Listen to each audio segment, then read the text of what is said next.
Chapter 6. The Connection.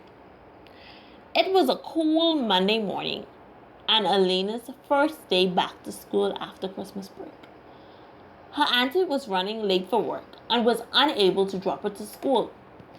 Elena quickly packed her bag and dashed toward the front door to begin her journey to school. To her surprise, Joshua was walking toward the front porch. "What are you doing here?" she asked him. "You never called.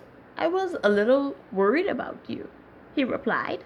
"I didn't want to bother you. I'm late for school. I have to go," stated Elena as she locked the front door. "Oh, where's your ride?" questioned Joshua. "I have to walk to school," responded Elena. "Let me drop you," insisted Joshua. "I don't want to detour you." "That's fine. I don't mind." Elena finally gave in and allowed Joshua to drop her to school. During the short drive, Elena had learned that Joshua was a piano player for the praise and worship team at his church. Joshua had invited Elena to accompany him to church the following Sunday. This time, Elena gave Joshua her mobile number.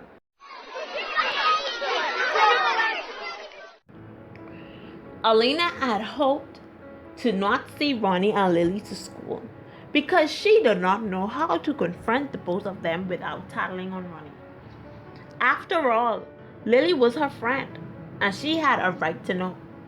She was relieved to learn that Ronnie had transferred to a school in Minnesota and that Lily, the only friend that she had since she moved to Manchester, was relocated to a school in California because of her dad's business transition. Elena could not focus in class that entire day. Mrs. McWilliam, her literature teacher, assigned the entire class a short story to read. Luckily, it was extremely short.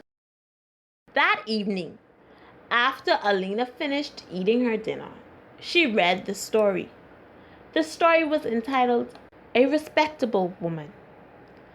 Mrs. Russell was a little annoyed to learn that her husband was expecting his friend Herbert to spend a week or two on the plantation. Elena hadn't completed reading the short story when her mobile rang. It was Joshua reminding her about service on Sunday morning.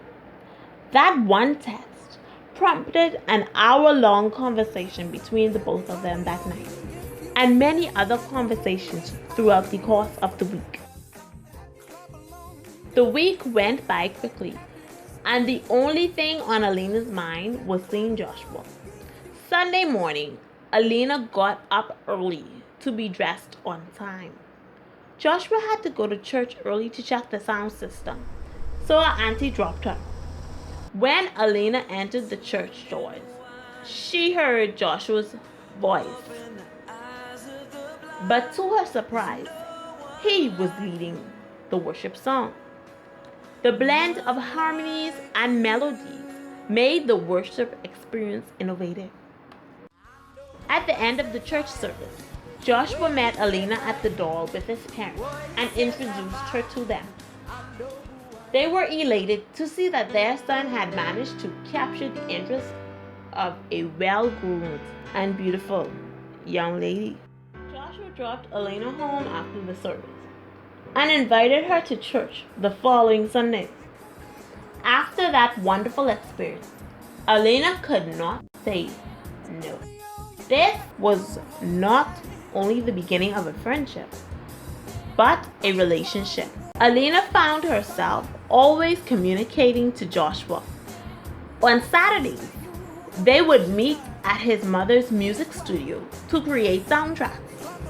Elena loved spending time with Joshua. Although he was 2 years her senior, they had a mutual bond. Elena did not allow her newfound relationship to deter her from her school achievements. She graduated as head girl and received subject awards in math, language, literature, and music. That fall, Elena enrolled into Manchester Community College with a major in English studies and a minor in music.